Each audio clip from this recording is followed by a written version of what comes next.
Okay, I would like to start the study session at 5:32 on March 12th, 2019, and it will be on the budget.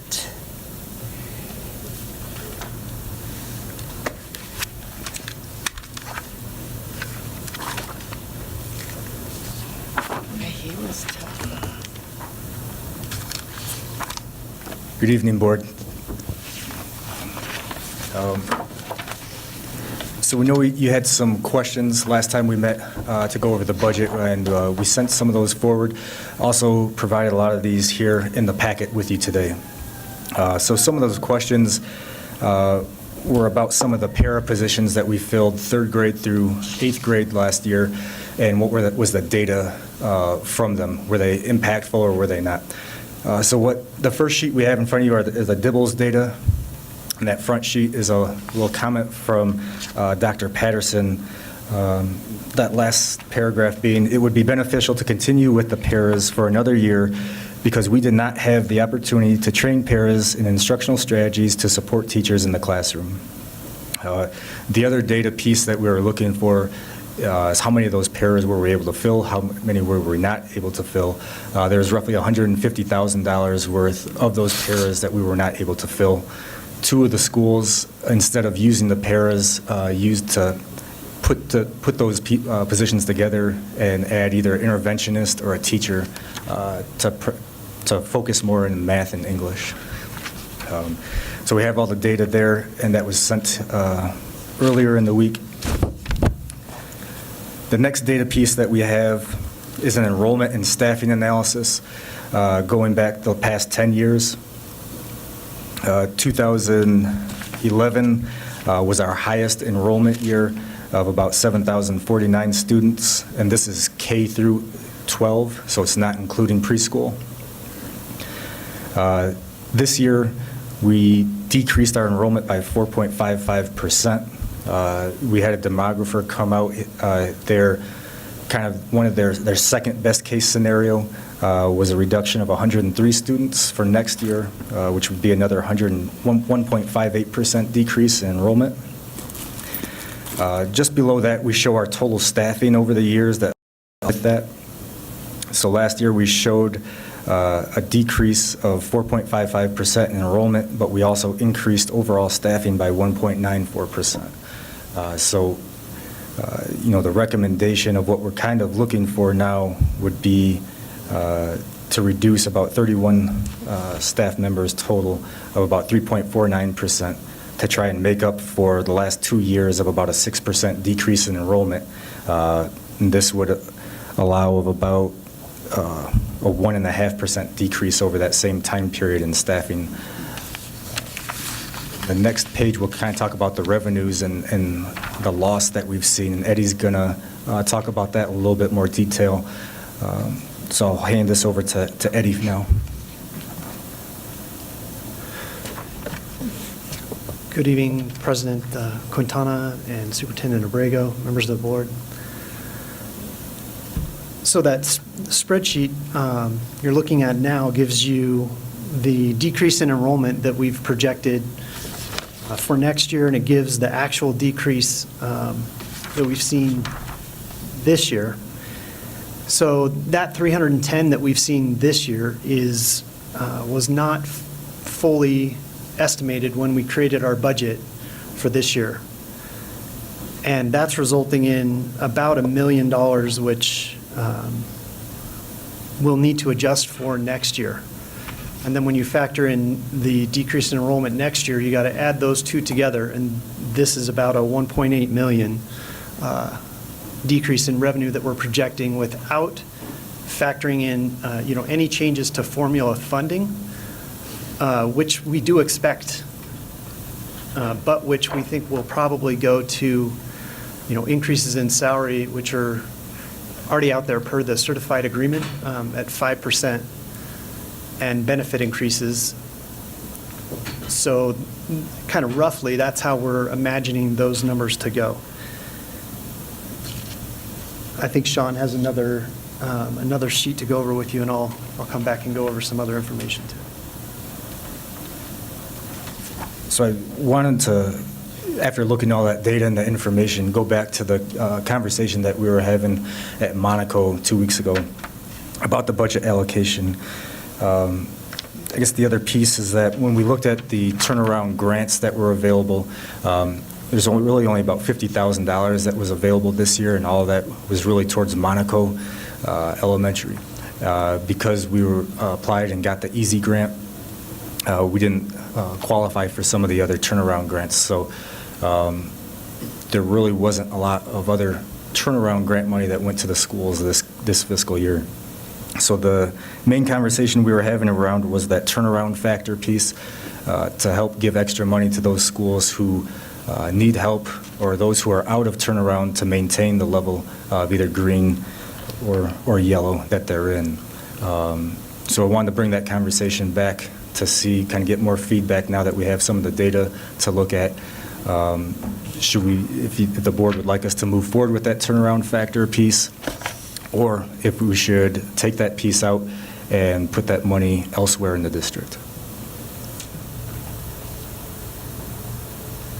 We do have one more handout, but that's to kind of talk about possible budget goals and things like that. So are there any comments currently about any of the data that we've gone over, or the turnaround piece in the budget allocation that's recommended for the schools?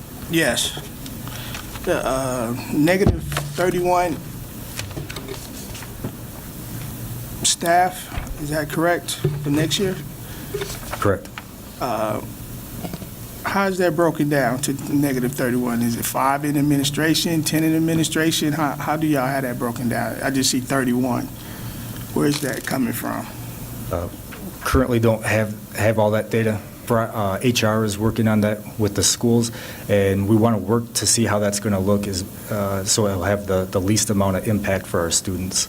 So we'll come back and gather more data. I know Brian is currently out meeting with schools and looking at all those options. So you haven't figured nothing out in this building here?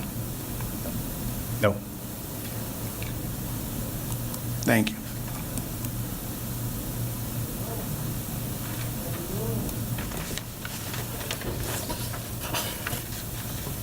So, Mr. Milner, I was just curious, because our enrollment numbers are coming back lower than projected, which means obviously revenue comes back lower than projected,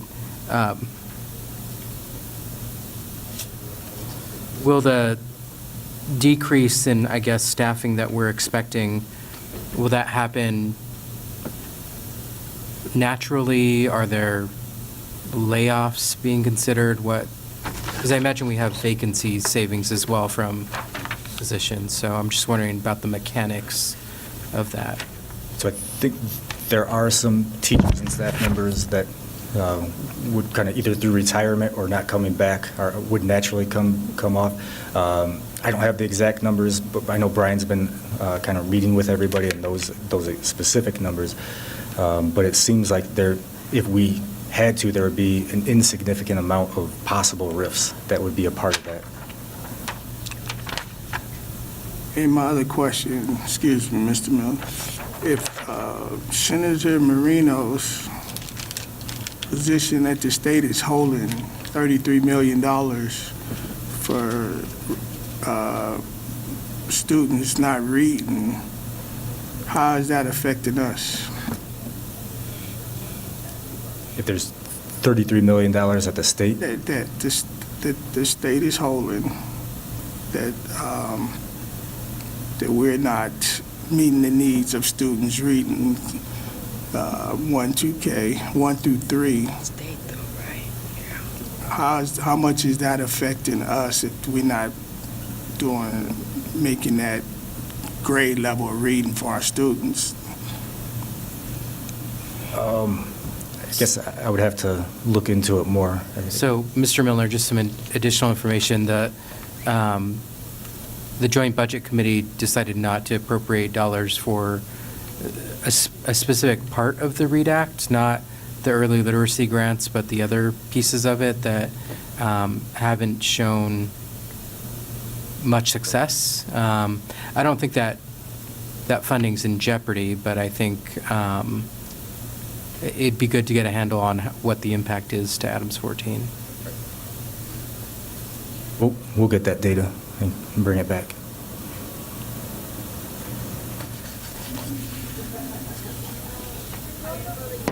So does the board feel good about moving forward with a turnaround factor dollar amount to work with those schools with those dollar amounts?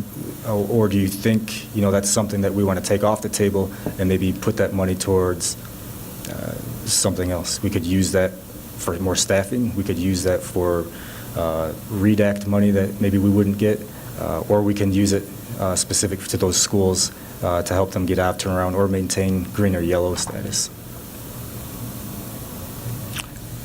Couldn't that money be set aside to, for the scores to come out in August, depending on certain schools that come out? If we can To set me, it. if the schools is in green, this is just my opinion, I don't think they should, the 25,000. I think that 25,000 could be used somewhere else because they already showing that if they keep in consistency, because if I ain't mistaken, Alsup did it 2 years in a row. So we can tweak it so maybe only the red and orange schools would receive turnaround money. That's what we want to do. I mean, that's just my opinion. You have to ask the other board members. So, Mr. Milner, the turnaround factor that you're mentioning, the total impact across the district is $527,000, correct? Roughly? Correct. We wouldn't, remind me, would we specify to each school how they use those dollars, or would they be free to use them however they see fit? If we were going to move forward, I would go out and meet with every principal and put a plan together to say, this is how do you plan on using this money to use it to get out of turnaround? And they would have to put a plan, either if they wanted to use it for FTEs or if they wanted to use it for instruction and curriculum, or however they would want to use it. And once they put that plan in place, we would hold them to that to make sure that that's how they use the money.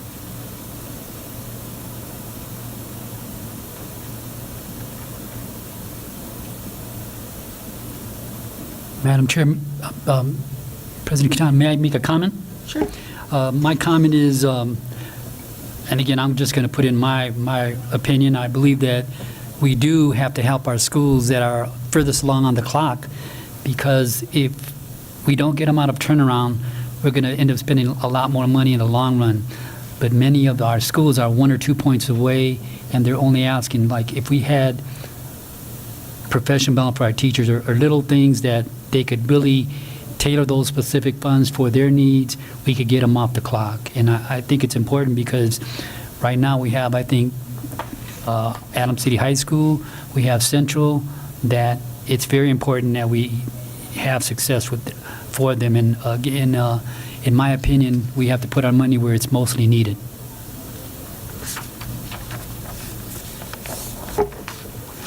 Anybody else have anything? So do I take it that we should move forward with this? And if we do move forward, should it only be the orange schools? Or all schools should get the turnaround factor? I mean, I personally think it's important all schools receive. It's already, their performance is already calculated into the appropriation that they receive, but I think it's important all schools receive it. Okay. I do too, because I don't think, you don't want to leave them high and dry and then they start regressing. So you want to make sure they have the resources they need to continue growing. Okay.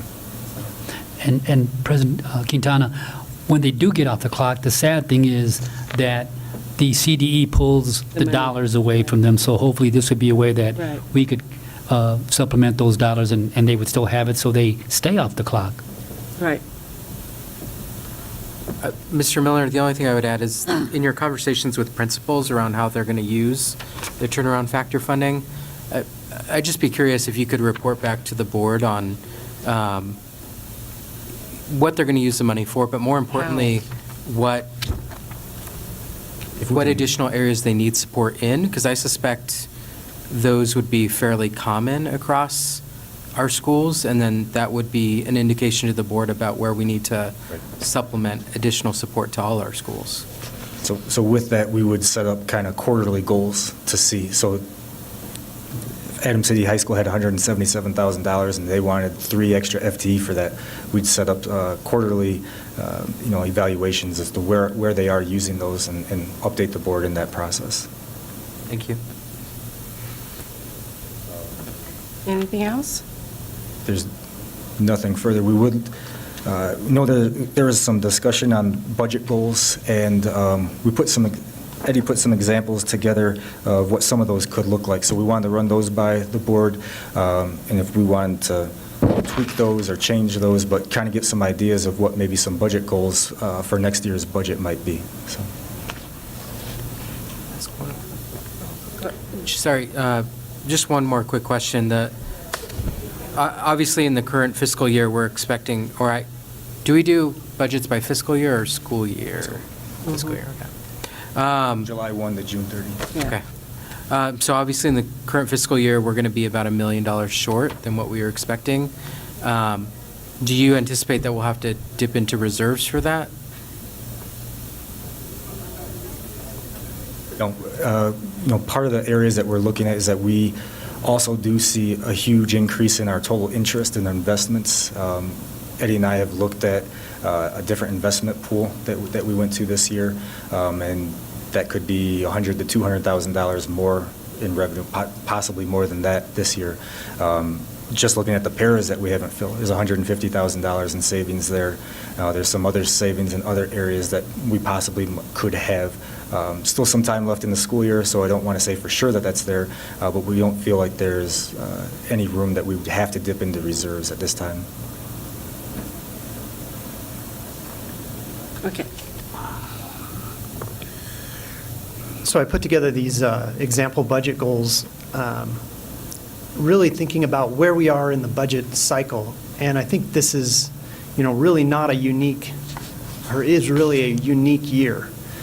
And at this point, we have a big unknown out there, much bigger than we normally would have with the EMO and the cost of that EMO. And we're also heading into, these 4 years where at the end of it, it may sort of be, we may not be the same at the end of these 4 years. And in my mind, if we were a business, we would be thinking about, spending every dollar we have to make sure that our organization is sustained. And I would think that would be the right approach that we would take at this point as a school district. So I've kind of put that as a, in my words, a budget goal there to say, knowing that you're going to have a large additional cost in the form of this EMO, the things that we've already been discussing about, we're losing revenue, and we're making changes to staffing to adjust to that. This is all with the mindset of we need to have a balanced budget every year, right? And these are the changes that we're making to do that with staffing. But heading into the next year with the EMO and given the importance of putting every resource we have towards the turnaround effort, I think we should establish some sort of a different approach. And I've tried to put that in words there, which is, we would make the budget including the use of reserves, excluding basically everything we can't spend, so that every year we use about 1/4 of that unrestricted amount. So, maybe a good way to move from here too is to kind of give you this and give you some time to digest it, give you some time to think about it, and then you can come back and give us feedback, but I'll go through the rest of these goals too. That second bullet point is really around trying to budget a little bit less conservative. And that's in an effort to, again, maximize resources available in the turnaround effort. And the things that I can see would be fully budgeting vacancy savings. So, every year positions aren't filled, and we know that.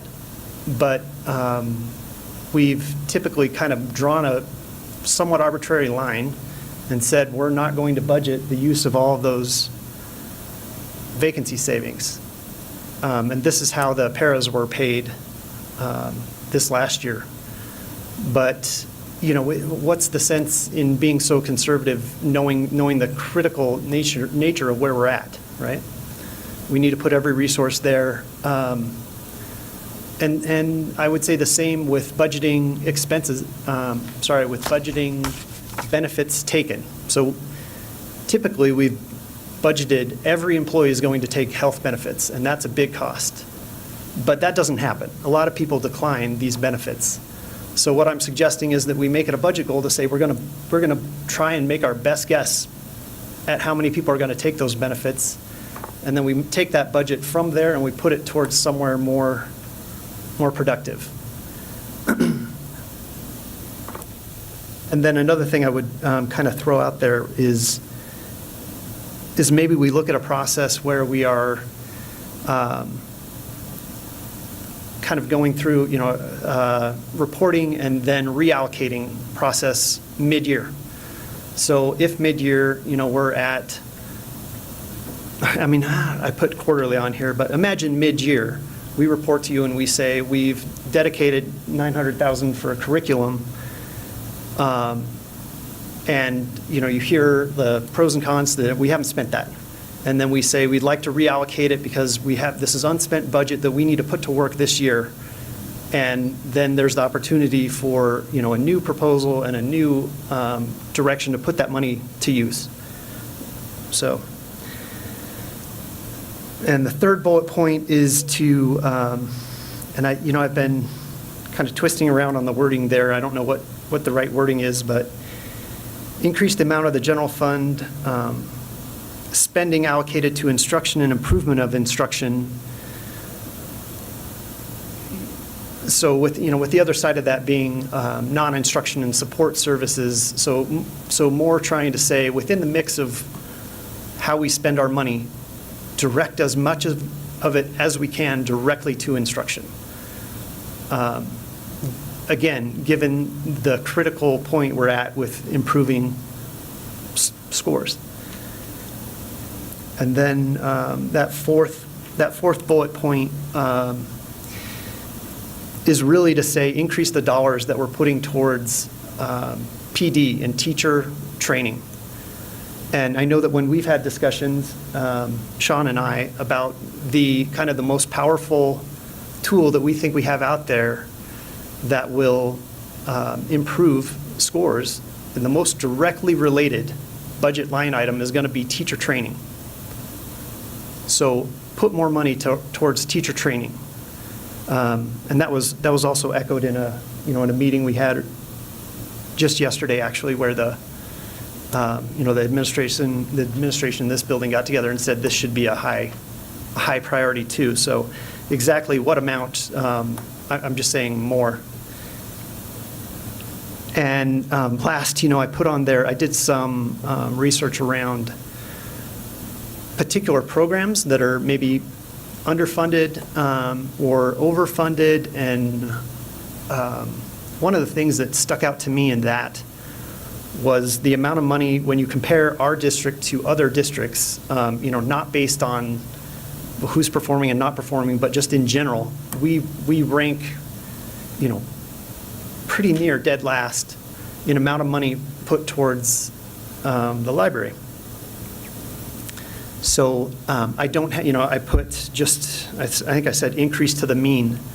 I don't know if that would be maybe the exact way you'd want to word that, but I'm trying to throw out some example budget goals, and that might be another one we'd want to look at. So maybe the best way to move forward, if you feel good about this, is to take these and chew it over and think that through, and then you can maybe, provide your own budget goals back to us on how we could be measured. Do you have any questions about that? No, I was just going to state, I do like the idea of increasing the funds for the media centers, because even when I was in them, I've been everywhere, Jonathan, they are underfunded. And you figure the money they designate for all the media centers, they have to divide that amongst, 11 schools? And that means each school does not get hardly any new books. And the books and let's say the computer systems, all of that is really, their books are really old. So I think that would be a good idea, too. That's my thinking. Yeah, I do think, just personally with my son, that just reading to my son has helped tremendously. Right. So I like that idea about, I don't know how much to put in there, but I do think it would be a great idea, because kids do like the media center. So, Excuse me, you went back 10 years on the staffing. I'm gonna go to bullet number, I'm gonna start at the last bullet, media center. Pick up what Madam Chair said. I'd like to know, based on staffing, the last time we had librarians, whatever you call them, that was in those buildings in the district. And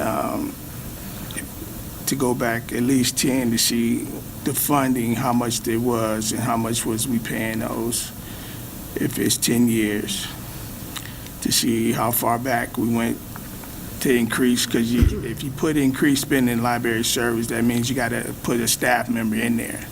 So you just can't have the books in there and don't have a staff person in there. So I'd like to know what that person, that individual, because if you're cutting 31 individuals here for next year and you're asking to increase another allocation for another department, we need to know that what that's going to cost the district. Then if you go up one, you say instructional expenses increase percentage of the general fund spend allocation for teachers, training, instruction, support services by 25% program code. Okay, well, I know I have an opportunity to look at my Friday updates with Monica sent us, and I see a lot of different individuals go to different in the classes and conferences and whatnot. So, just like you went back 10 years, I like to go back. I don't want you to go back 7, but I like for you to go back, I mean, not 10, but go back 7 years, because I think a lot of PD has been going to different individuals, teachers, and I think we do pay for teachers to go to PD. And then if you look, and if you go back 5 years, how many of those teachers are still in this district that we have paid for training, conferences, and everything? So I'm not against helping an individual increase their knowledge to help the district, but my question is, if we're going to keep doing it, are we getting the 8 hours a day for our students? What is we not getting reading on one end?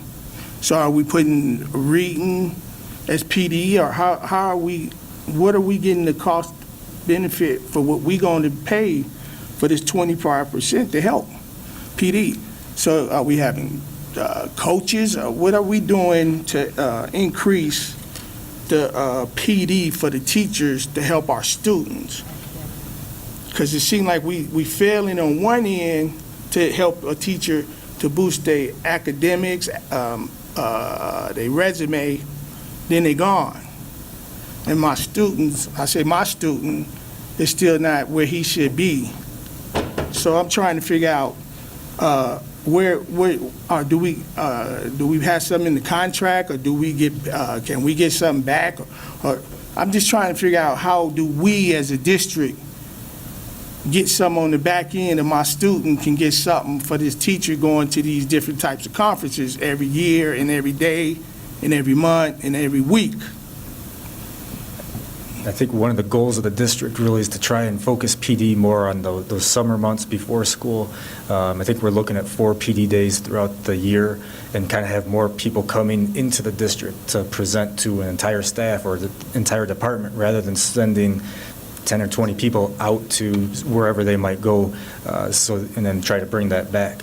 So there are ways around to bring PD into the district and have PD when there are non-school days. It's not affecting, no student learning time as well. I think, we put some emphasis on that. We still need to look at that professional development and make sure it's the right professional development aligned with our curriculum and our goals at what we want to get to. If we get to that point, then we'll start to see those results in the students. We'll start to see our scores come back up.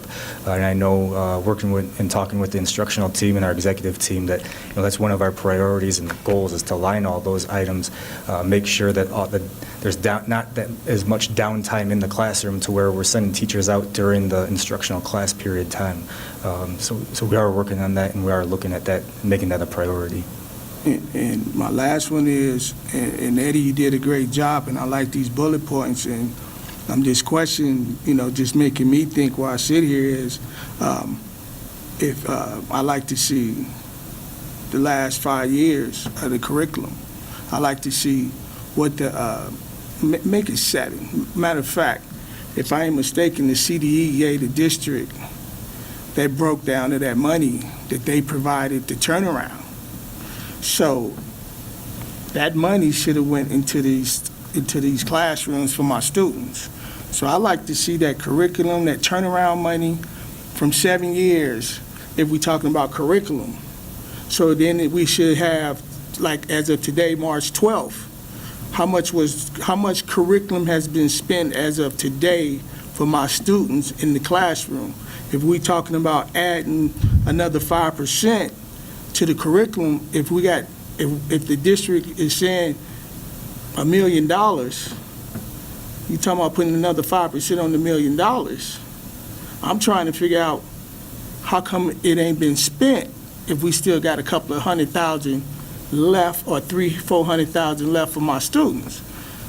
And I'd like to know the carryover for the past 7 years, or how come the curriculum budget has not been spent? Why is the curriculum hasn't been spent? So I think if we talking about the goal measures of the 5 years as y'all bringing to us, on one hand, we saying we want to spend X number of dollars. We want to give teachers PD and spend money on the right hand, but my students are sitting in the middle. It's not benefiting. Somewhere we losing my students. Somewhere in the middle, my student is not getting the quality education if I'm giving PD on my left and curriculum on my right, and my student ain't moving up. So I'm trying to figure out where was we balancing the equilibrium at. We'll definitely get that data to the board for the last 5 to 7 years. The current curriculum budget, it's something that's in progress. So I know the board approved that money a year or two ago for the $1 million, and working with the executive team and instructional administration, I know there's a plan in place to implement some of that.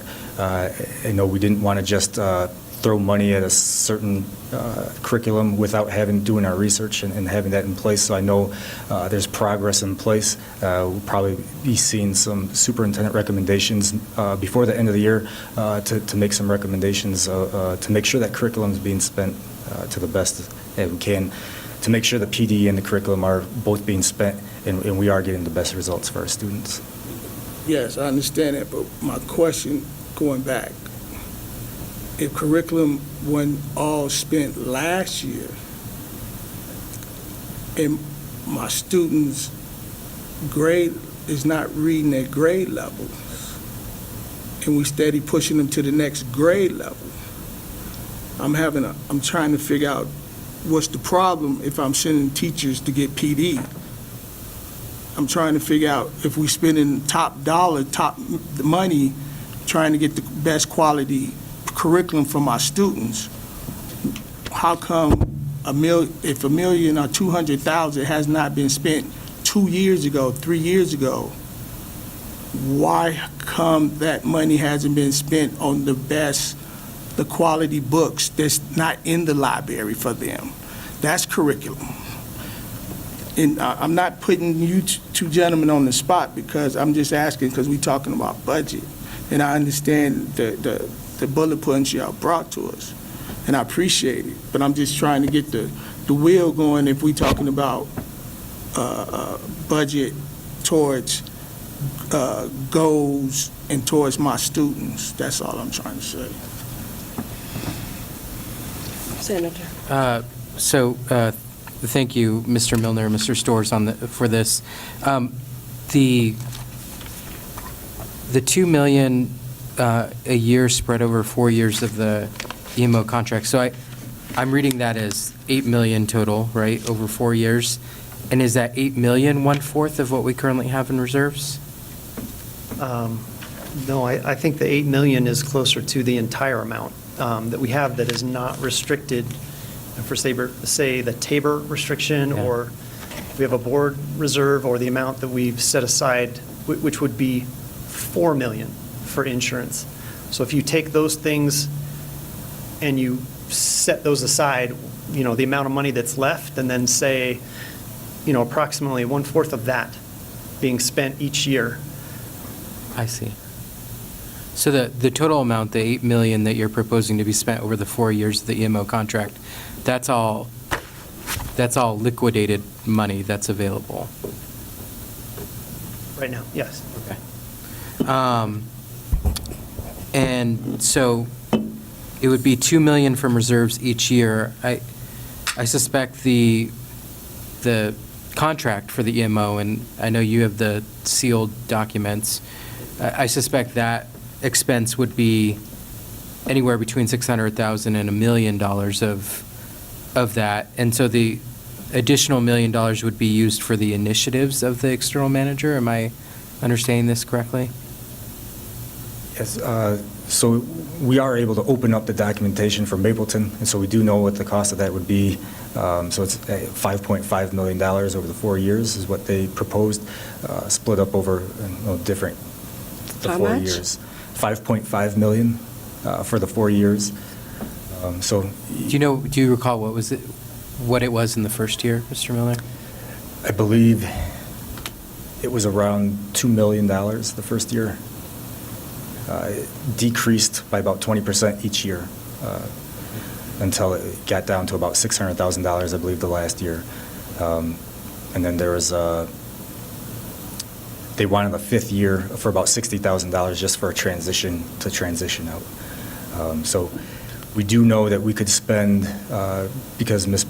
Burke went out and got the EASY grant, there's about $500,000 to $600,000 actually that we could use towards the EMO process, which is a huge benefit.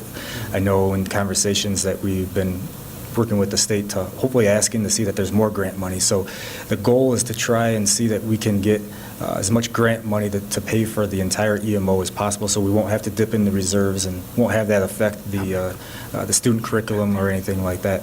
So we're going to continue to look for other funding options for the EMO, whether it be grants or possible donations or any other options that we have available to where we won't have to dip into reserves or we won't have to affect the curriculum needs of our students. So if we can find those funds, different revenue funds, should be presenting a couple new revenue funds as far as T-Mobile cell phone towers in the district in the next couple of months, and some possible advertising funds coming to the district to help pay for some of these items.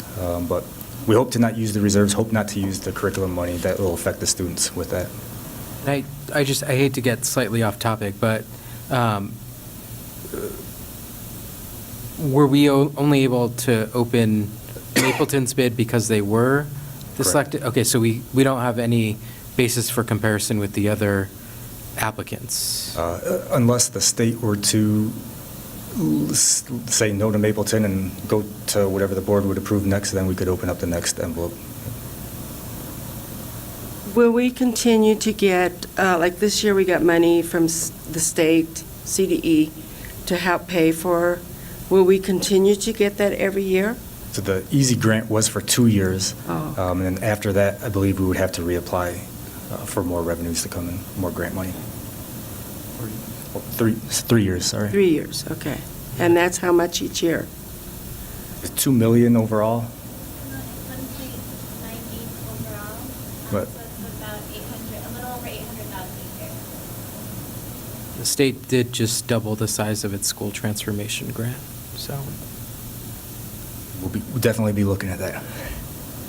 And then on vacancy savings, do we have a line item where all vacancy savings are collected, or do they live within the department or the budget in which the vacancy is created? They currently live within that account. So, we saw 2 years ago that we were probably really conservative. There was probably a 4 to 5% savings that we didn't spend. Okay. So we closed that gap this year, but realizing still that we're not filling all those positions still, we want to get a little more tight on that. And then if we know a quarter or a semester into it that we have that money, maybe we can reallocate those dollars somewhere else that we can use somewhere else in the district. Okay, we're going to have to cut this one and bring in Alsup. Thank you. Thank you. Thank you. Thank you.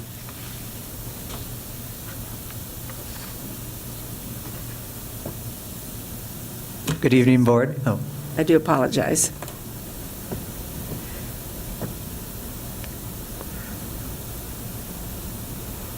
Go ahead. okay. Good evening, Board, and Dr. Abrego. Thanks for having us back. Just to remind you, my name is Josh McGarvey. I'm with RB+B Architects, and we are excited to be working on the Alsup Elementary School replacement project. We have recently finished the conceptual design process, and we are moving forward with schematic design. And we wanted to update you and show you our progress and show you what we've got going on. So I just wanted to give you a little bit of a recap, and then we can have some questions at the end if that works. What's the conceptual design? Conceptual design is visioning for the project, so it's developing guiding principles, it's talking about the overall site plan, and doing diagrammatic program plans. Okay, thank you. So I wanted to start and talk about the guiding principles that we've developed. And this was in collaboration with Amy Urko, our professional guiding principles formulation expert from Chicago. And we worked with the DAG, which is the Design Advisory Group, over the last 3 months to develop these. And so I wanted to go through the 10 that we've developed that we're going to be using as our guidelines as we develop the architecture of the program from now on.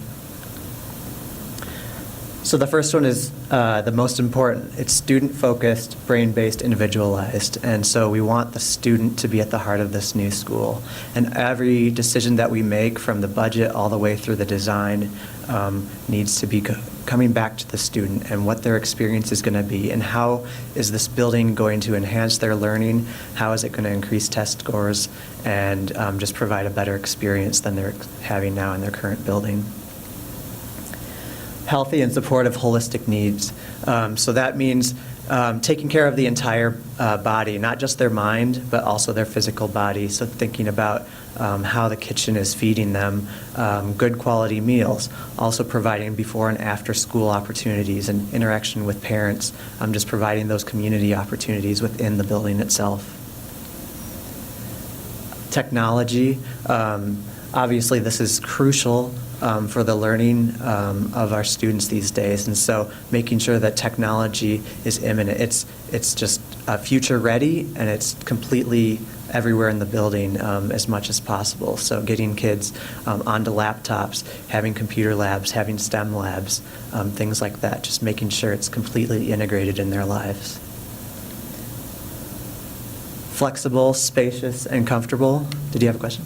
Oh, is that centered in the midst of the school? Yeah, so what we see is every single room having projectors, every single room having laptops and all the staff as well having access to laptops that are portable and movable and able to be projected on in every room in a variety of different opportunities. So large spaces for large group gatherings, and then also small spaces where there would be maybe a small screen TV just for a group of 1 to 5 students. Flexible, spacious, and comfortable. This is obvious for just keeping in mind the future. We don't know what the curriculum is going to entail in 10 years, and 20 years, and 50 years, making sure that we're not designing ourselves into a corner, and that whatever we're teaching, whatever style and whatever curriculum we're teaching in the future can be taught in this new facility. Efficient, organized, and durable. Not going out of the way to provide things that won't be used, so making sure that we're using every square foot and every dollar to maximize the student experience.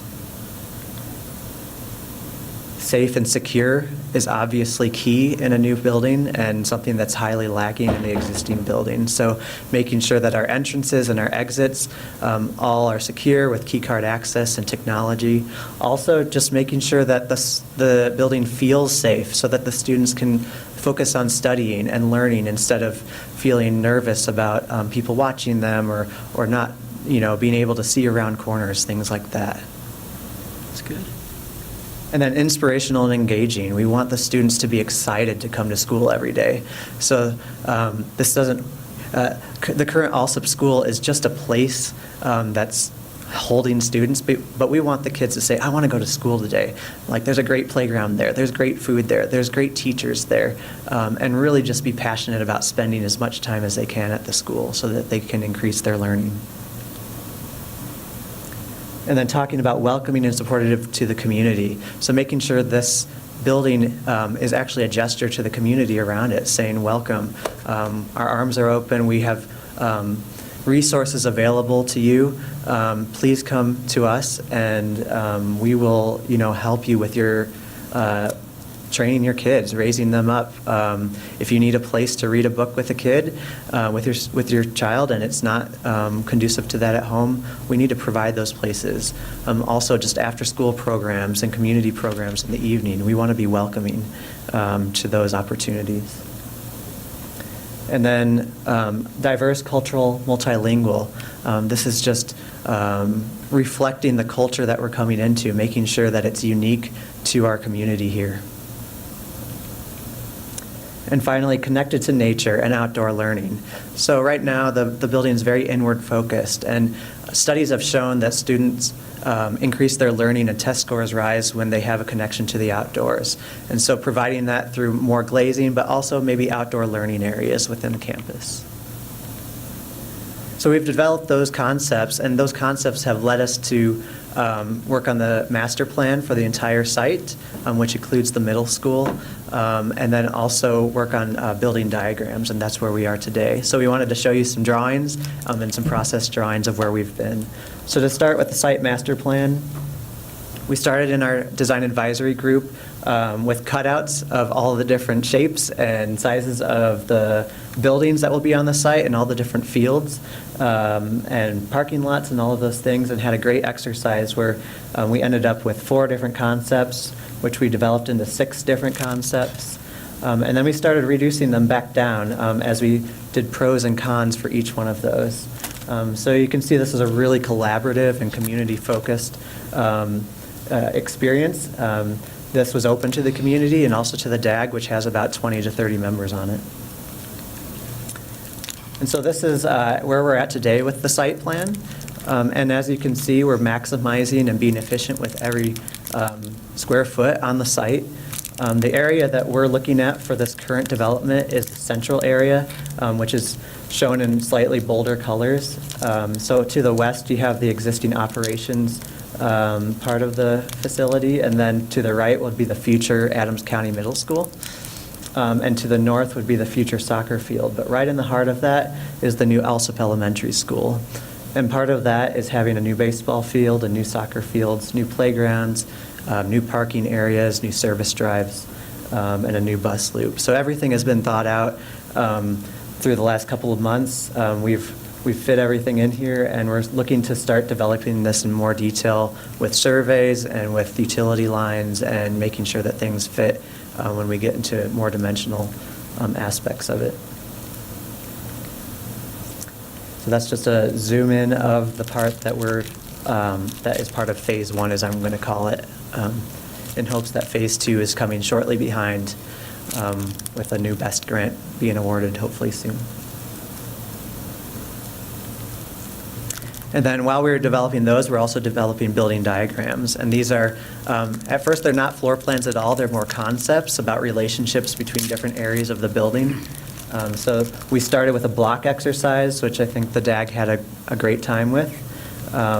We developed 3 different concepts through those blocks. We had a central plaza concept, a meandering path concept, and a concept that was based on 2 wings with a hinge being the center point. So our job is once we have those 3 concepts, is to find the best ideas in all 3 of those, the strongest ideas, and to combine them into one strong plan. So we developed some images to reflect each one of those ideas.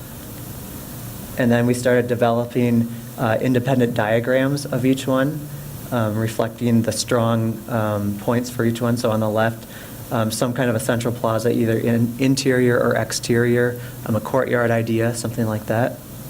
And then meandering path would be all of the spaces taking you on a journey along a path all the way through the building. So it's less about a central space and more about a path in the middle. And then the hinge would be 2 wings just at the corner something special happens. So in this case, the media center, that library would be right in the corner there, and also the main entry.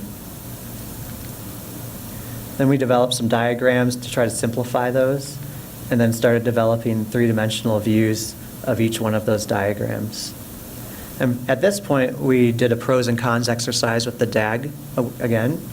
So we had comments, pros and cons for for all 3 of those, and then we incorporated the pros and cons from all 3 of those concepts into one concept. And this is where we're at today. It's still very conceptual in nature, but it's a diagram that we think incorporates the best of all of the 3 concepts. And so we're looking at a sort of a 2-winged plan with a plaza in the middle is what we're calling it. And then the whole plan is connected with a meandering path of some kind. So on the north wing there, it's more of the active spaces. So we have the gym, cafeteria, the specials, including music and a technology lab. And then on the south side would be more of the study spaces, the quiet spaces, which is the classrooms. And then on the upper floor would be more classrooms.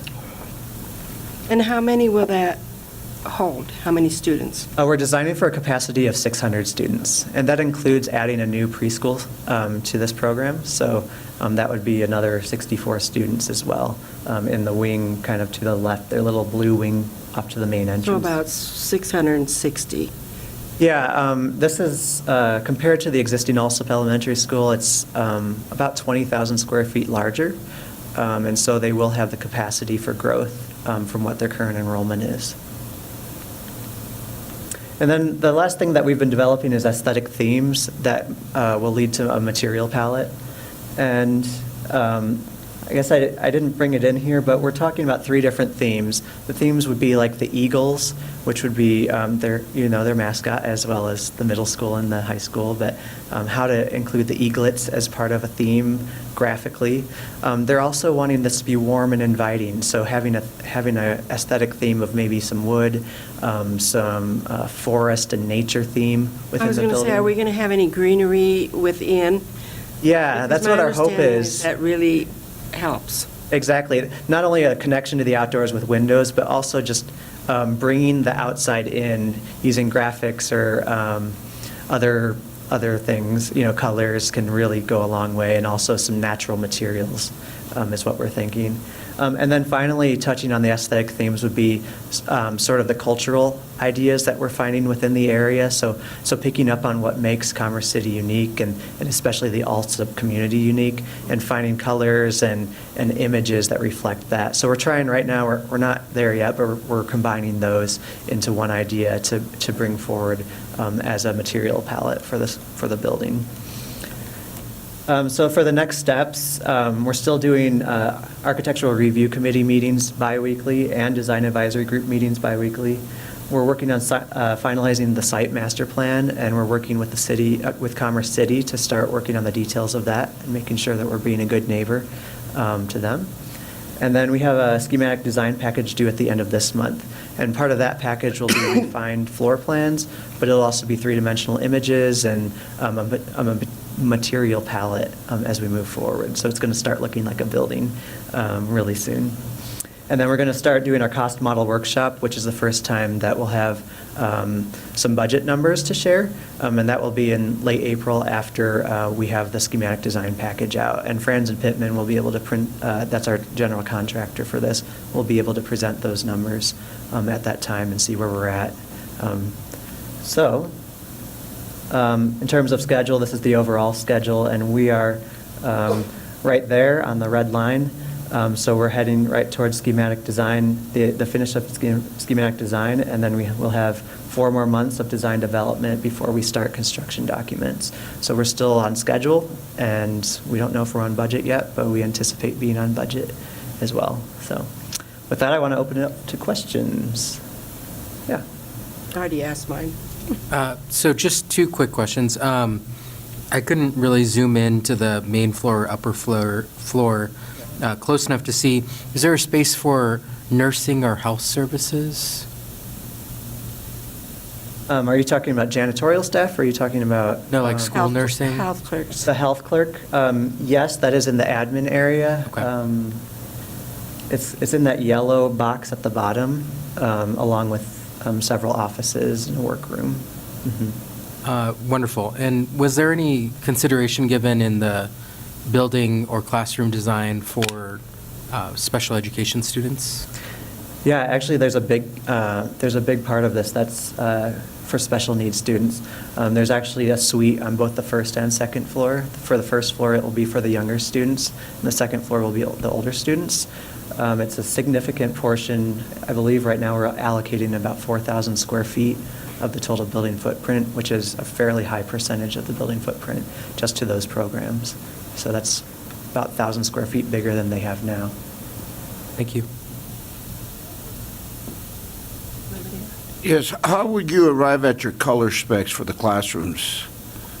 In other words, The color scheme, or? Yeah, scheme or, and the reason I asked that question, because in December, we were at CASB conference, and they were, I don't know who the lady was that spoke, but she did say that, or male, whichever it was. Spoke and says students will learn more and better if you have more green in the school. And I don't know if you looked up that. There is a lot of color theory behind several different colors, and we try to integrate that as much as possible. One of our strategies is to keep colors as neutral as possible within the classrooms, because we want the teachers to have freedom to make the artwork of the students be the showpiece in there.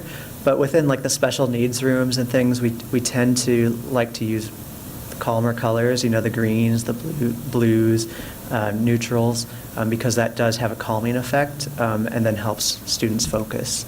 We avoid sort of the yellows and oranges in those areas.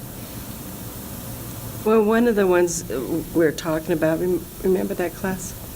Was sometimes they put the green plants in the hallways too, so it's more, what's the word?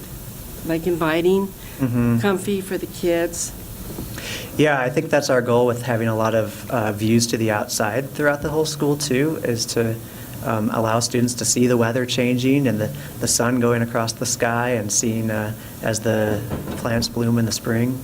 That's really important for kids to understand that. Another concept that we're looking at is maybe having a garden on site that the students can grow vegetables or learn how to plant flowers in, so that they can get their hands dirty intentionally and get out of the typical learning environment and outside.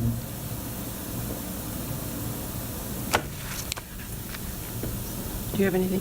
Okay, thank you. Thank you very much. I'd say we'll be done. And the study session is adjourned at 6:31. We'll have a 5-minute break. That's about time, Dominic asking all these questions. We'll adjourn back in 5 minutes. We'll come back, not adjourn.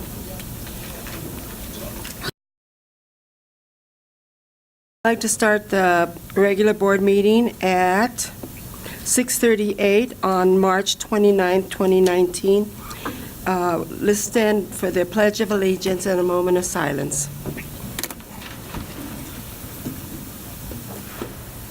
I pledge allegiance to the flag of the United States of America and to the republic for which it stands, one nation, under God, indivisible, with liberty and justice for all.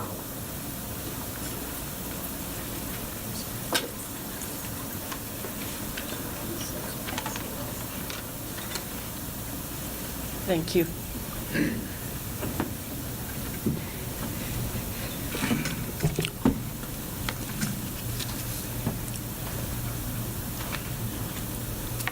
I'd like to have roll call. Monica? Mr. Moreno? Aye. Mrs. Quintana? Aye. Mr. Rolla?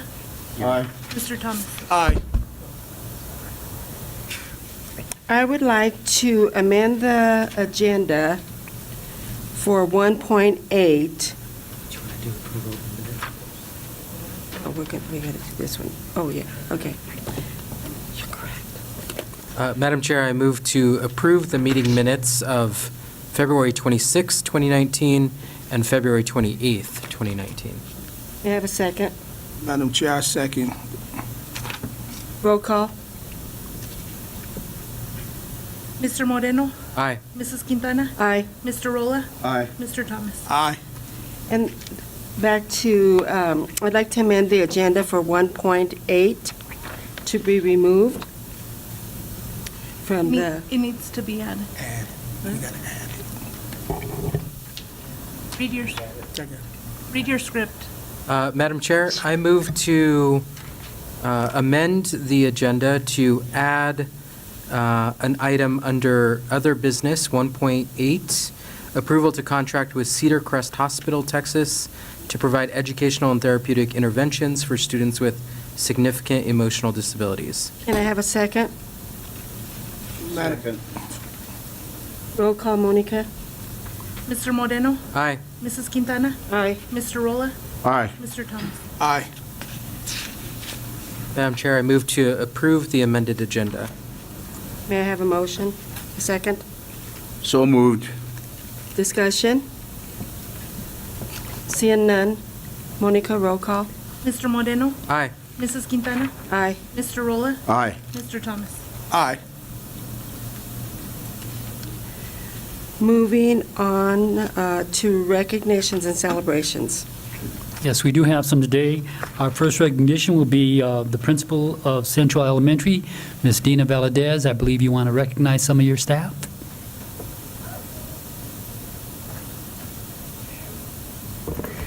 Good evening, Board President Quintana, esteemed board members, and Dr. Abrego. I'm here this evening to honor a special group of individuals from Central Elementary School who I feel so lucky to share workspace and time with every day. My husband doesn't understand how I don't hate Mondays, but it is in large part due to this group of people that I love coming to work every day. In a district and school where we've, let's be honest, had a great deal of turnover in recent years, I am proud to say that almost 40% of my staff has been with this district for over 5 years, and of those people, 60% have been with our district for over 10 years. I even have 3 members on my staff who have been with Adams 14 for over 20 years. When I brag about my staff being all in for kids, it is this group of educators that leads the way for other staff to follow. They're here early, stay late, and are the first to tutor on their own time. They're the folks who almost never call the office for support because they have systems in their rooms to address the support needs students have, and are those to whom the parents go first when there's a problem instead of going to the office. These are the people who set the tone and the pace for staff morale. They are the why our staff is all in for our kids.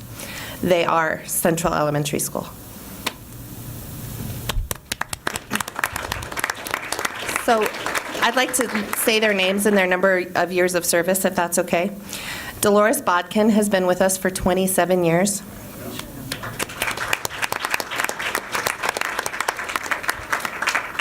Tell them to come up here. Patty Grady has been with us for 21 years. Alicia Van Meter, 20 years. Joaquin Reyes, 16 years. Laura Vigil, 16 years. Callie Bassett, 14 years. Not everybody's here. Teresa Fedorko, 14 years. Maribel Urbina, 14 years. Martha Garcia, 13 years. Kathy Eberly, 12 years. Audrey Greenleaf, 10 years. And Juliana Ramos, 10 years.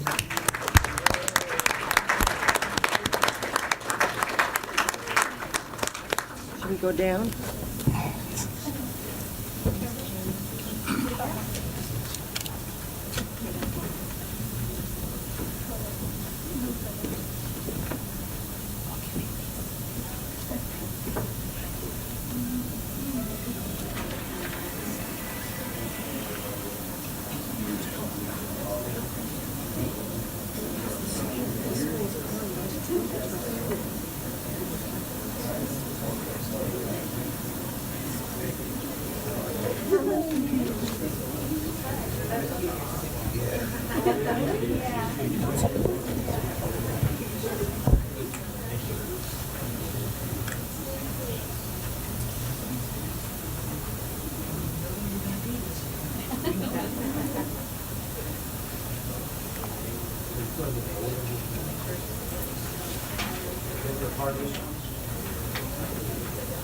Everyone can move a little bit toward the center, please.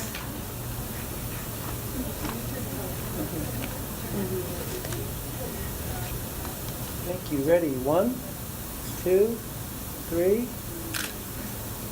Very good.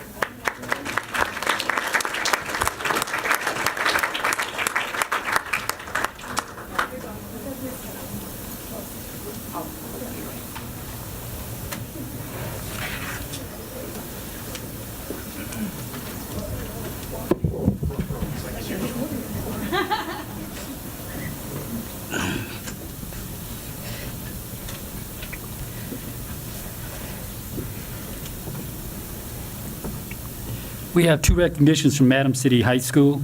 Our first recognition will be by Mr. Chris Duran, Assistant Principal, who will be recognizing some students.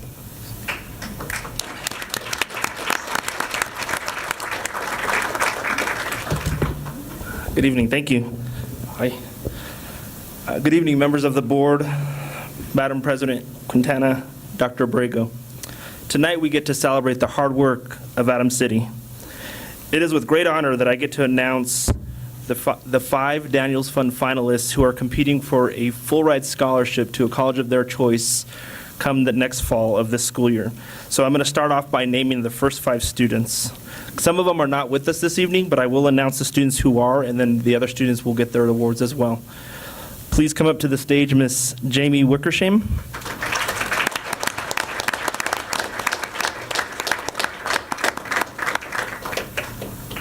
And Miss Rebecca Davis.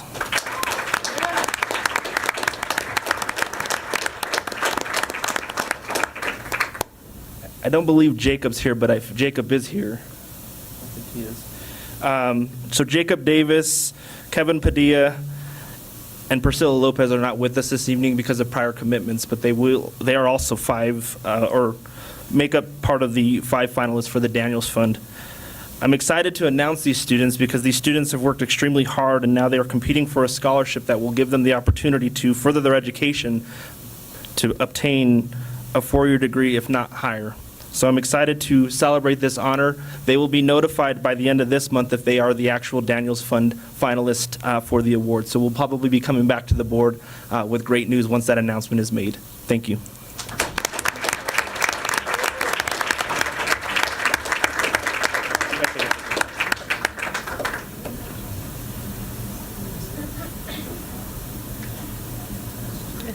I have you guys.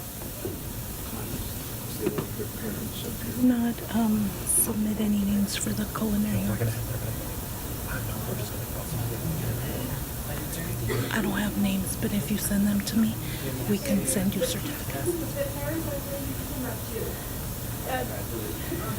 Parents, We're working on your letter. Thank you so much. Congratulations. Thank you. Wish you all the luck. Thank you.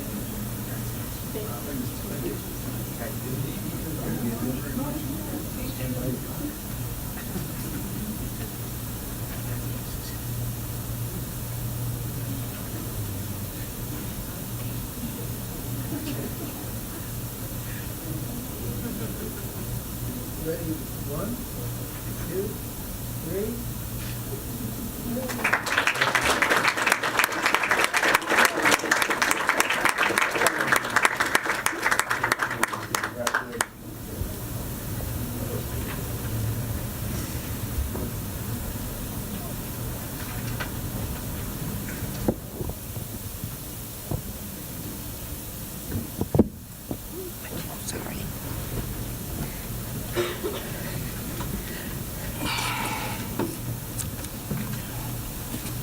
The next group of students that I would like to honor this evening is our culinary arts team. Recently, our students competed at a state competition on March 1st for the culinary arts and for management, restaurant management. Our students were able to win first place in both the management competition and the culinary arts. In the history of, go ahead.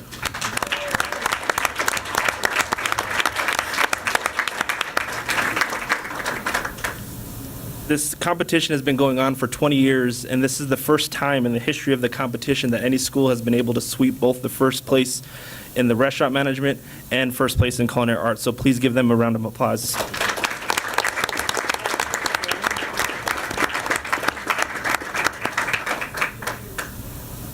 And I'm going to try to help build some context about how they were able to obtain this. So the culinary arts program, the students are able to work within the kitchen that we have at Adams City High School, and the students are committed to taking this class 2 times a day. So it's a block schedule where we have the students double booked into a course.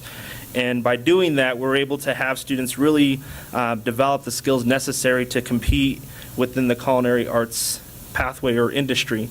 So this year, both of our chefs, unfortunately one of our chefs is not able to be with us this evening, but our chefs really pulled together and pulled our students together at 5 o'clock in the morning since we came back in January to start practicing for their competition.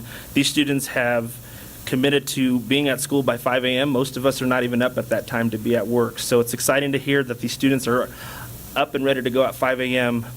Monday through Friday, and then giving up their Saturday as well to be able to prepare for the competition that they were able to take first place in. Please join me in announcing all of our students with our Chef Human as we send our students for the best of luck as they go on to take the national competition in Washington, D.C.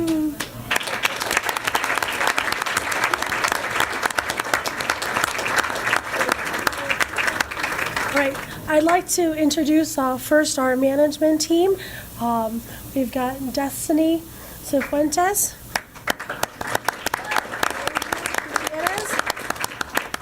Joseph Rodriguez, and Anna Alarcon, who is not here today because she has to work. So that is our management team that will be representing the state of Colorado. And then we have our culinary team. We have Manny.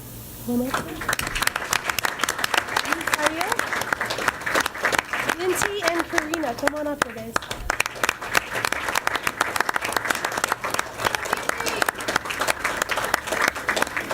And I am pleased to say that these guys took home a total of over $250,000 in scholarships on March 1st, and we are going back into DC, and we're hoping to get another portion of another $1.1 million in scholarships. So we're super proud of them.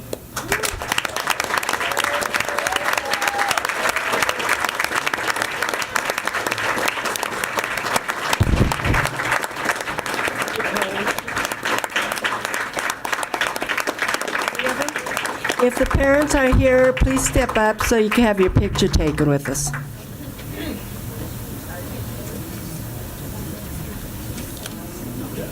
Send over your certificates. I know how.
Ready, 1, 2, 3.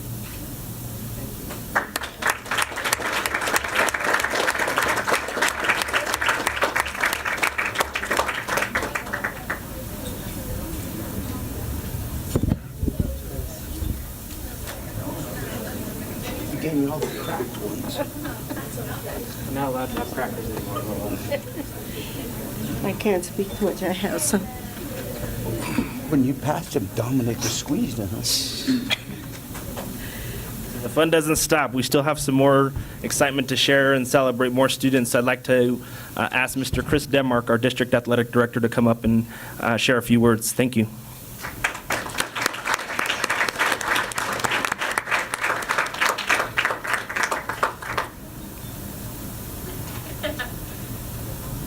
Good evening, board, members of the board, President Quintana, members of the board, and Dr. Abrego.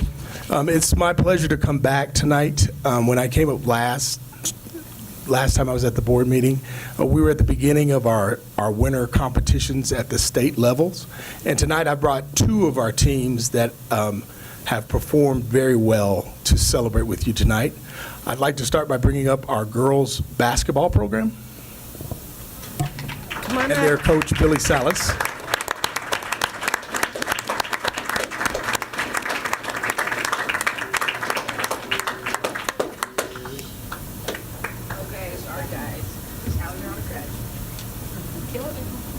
I'm going to have Coach Salas come up. We have had a huge success with this team this year. They have achieved something that hasn't been done in a while. They were a 12-win season team for us and even performed at the state level, and I wanted Coach Salas to talk to you about it. Thank you. Well, we had probably our best year ever. You know, we made the playoffs in the first time in 26 years. We had to.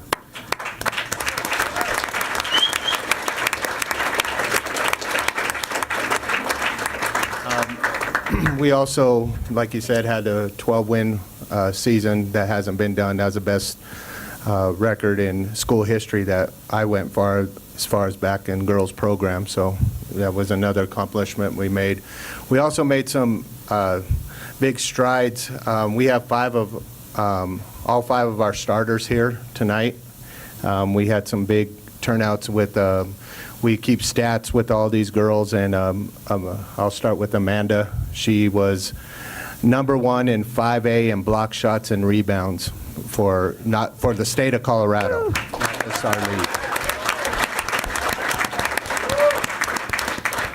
She was also #1 in the EMAC and categories, and one of those, she was 51 rebounds ahead of anybody in our EMAC division for rebounds.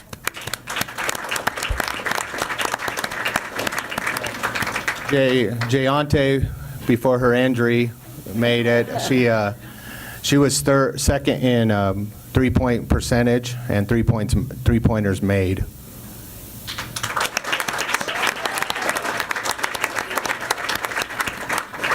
And Jenny and Jazz, they both were in the top 15 in steals for our league. Jenny was #3. I think, what do we have you at, 12? With 12. And then Jenny was also number 2 in our league for assists as well.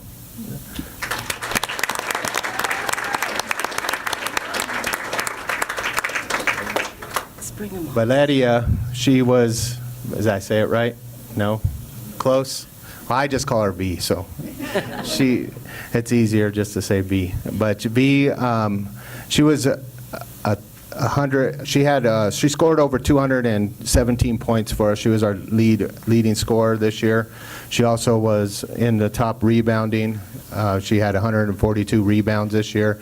And then the key was she had 141 deflections. We actually tracked deflections of tip balls or balls out of, and she led our league in that, and she was the closest person to her on deflection was 31.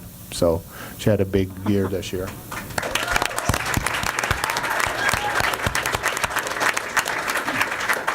So with all those, we had a good record statistically. We also had a good work. But I want to praise these girls because these 5 plus the couple that are back there that were afraid to come up. They don't want to come up. I told them to come up, but they didn't want to come up. Those are I set out 5 years ago to change the culture here at Adams City, and I think that the biggest accomplishment I got was I was at the state games for the Final Four, and Burgess, how does he say his last name? Borgman, he was a commissioner forever, and he came up to me and he grabbed me and he said, I've been watching you for the last 5 years, and I want to tell you I'm really proud of what you're doing. You're changing the basketball culture over there at Adams City, and that's what I set out to do, and it was help from these girls. It wasn't me alone. It was their hard work that they put in. I mean, they were there from, we started in April, and we went from April all the way through to the next year, summer, spring, summer, camps. We did everything, and these girls have really, truly put us on the map. You know, it wasn't just me, it was them. It was their hard work, but I want to just, with their hard work, we had four of the 5 make all conference. Jayante, Amanda, and V were honorable mention. V was 1 vote away from second team all conference. So we had a great year, and Genesee was first team all conference for us this year.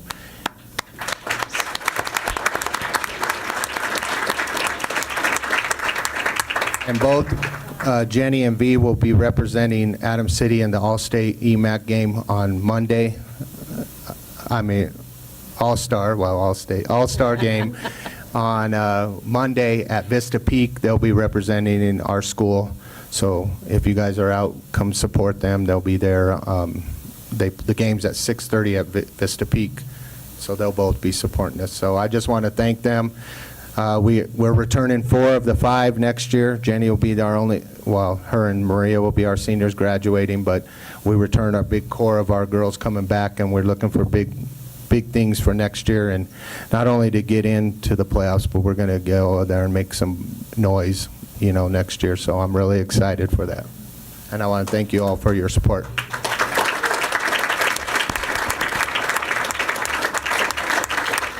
I would just like to say Billy's being too humble because Billy was also voted Coach of the Year in the EMAC League.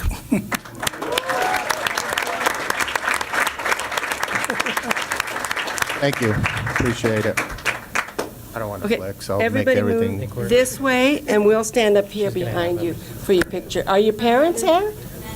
If they are, they can come up. The other girls can come up.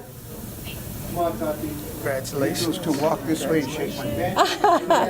Congratulations. Congratulations. Congratulations. Billy was he played for me, I should know. I graduated Tim and Billy. Yeah? Yeah. Congratulations. Yeah. Congratulations. Oh, we work it out after everybody's. All your hard work. All right, good. Thanks for your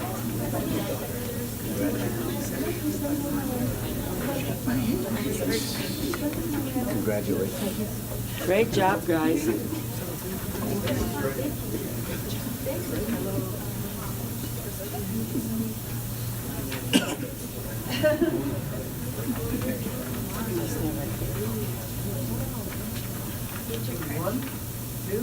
three.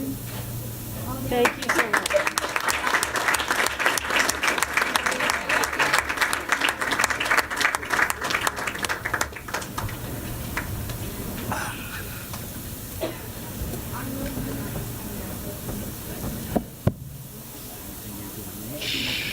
Wait a minute. I don't give up yet. Again, thank you to Billy Salas for his leadership with our students. Our next program that we'd like to recognize is our wrestling program. I'd like to bring up Jared DeGuerro, our head coach, and the wrestlers to talk about their achievements at state this year.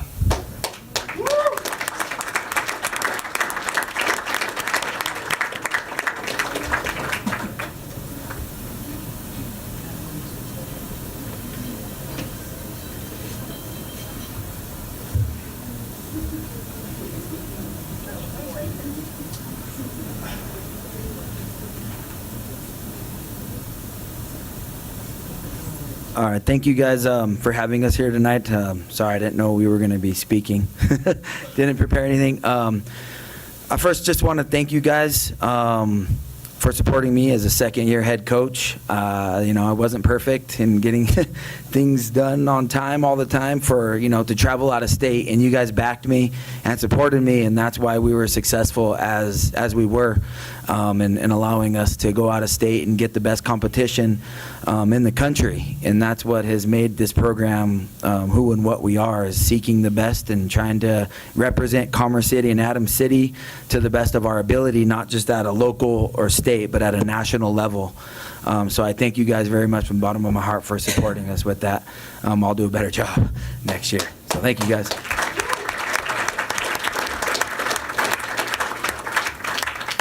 That being said, these are our 4 state qualifiers.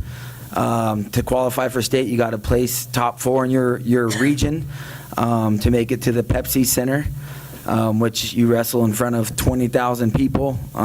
It's usually pretty packed, almost sold out every year. We had a junior, James Davis, qualify at 113 pounds. Took 3rd at regionals, and he was second team all EMAC, all conference. Then after that, we have a senior, Dominic Helbach, state qualifier. He was first team all conference. Started the season out 15-0 with 15 pins. I've never heard of that before. That was something that was pretty crazy.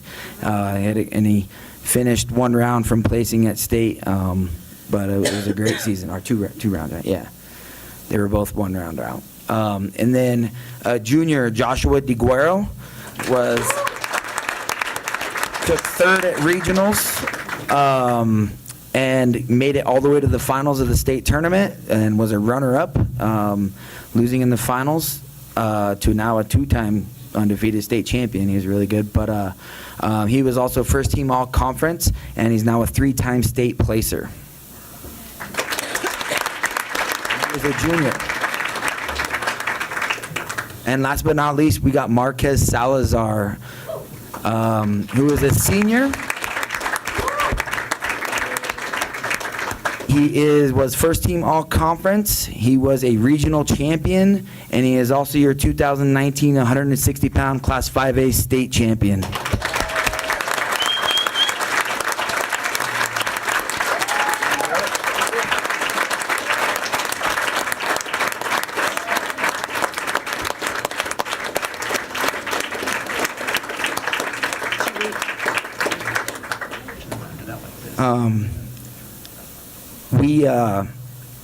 We finished 16th as a team in Class 5A. So top, we were up there. We were aiming for top 10. We didn't quite get that. That was our goal that we made as a team.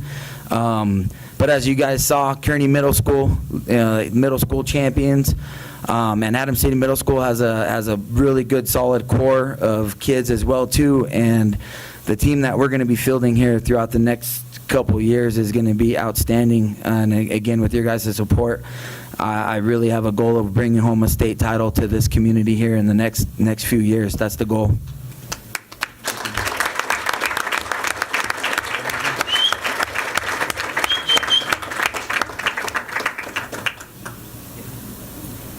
We're going to come down.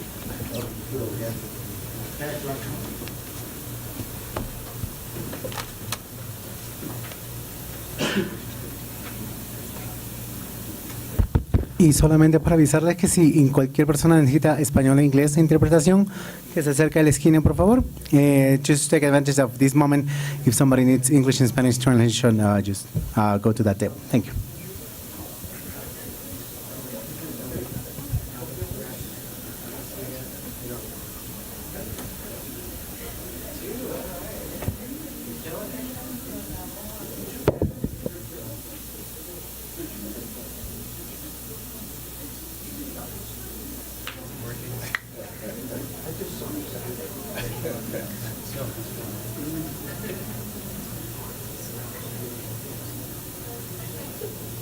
Ready? 1, 2, 3.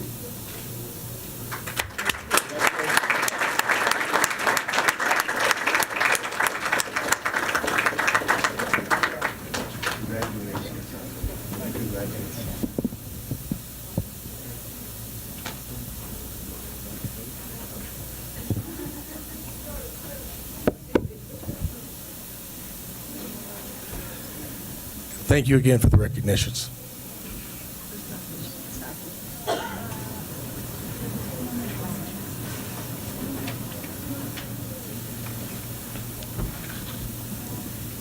Mr. Denmark, those are all the recognitions for the Adams City High School. Yes, that concludes our recognitions. And all the students and the staff that were here for the kids, that you may leave if you wish. This would be a good time. Because you have, no, you don't have school tomorrow. Yeah, well, they know it now. School is called off for tomorrow. Tomorrow. Just so you know.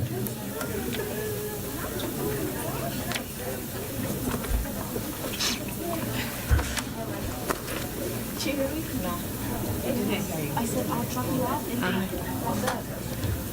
Bye-bye. Coach. Congratulations. Thank you.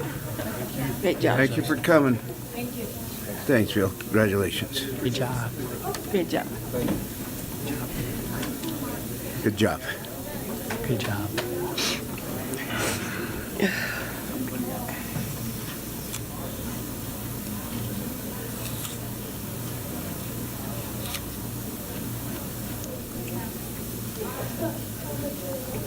Choose audience comments. She's helping me out. Should we close the doors?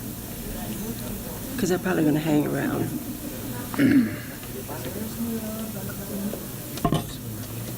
So I got another one. Now we're going to turn to audience comments. And the first one is Esther Hall. Just your name, no address, okay? No address. No address. My name is Esther Hall. I'm president of the Commerce City Historical Society, and thank you, board and Dr. Borrego, for letting me have a moment to speak some of our concerns. And I'm speaking for the Historical Society, the board especially, because we've seen some changes in the school district, and we are very much part of the history and keepers of the history of our school district and our city. Some of the concerns that we have is the flavor of signage for the school is now under an A rather than the Adams City. We've always been the Adams City Eagles. Most of you were members of Adams City and know us because we're out there being part of the city, documenting these things, and we're not seeing the history being continued. I was part of a group trying to educate the students at Adams City High School about the Eagle Eye, about traditions that were long lost after the move to the new school. And we had a great thing going, had pep rallies like we used to have at the other school to keep those traditions going. those students don't know it unless they're educated. And nobody was there doing that, and a lot of those traditions have fallen to the wayside. Also, the display racks, we were concerned because there's holes, broken glass in the display racks, display cases in the lobby. Kids can reach in and have reached in and taken things out of the display, and it's not been repaired for months.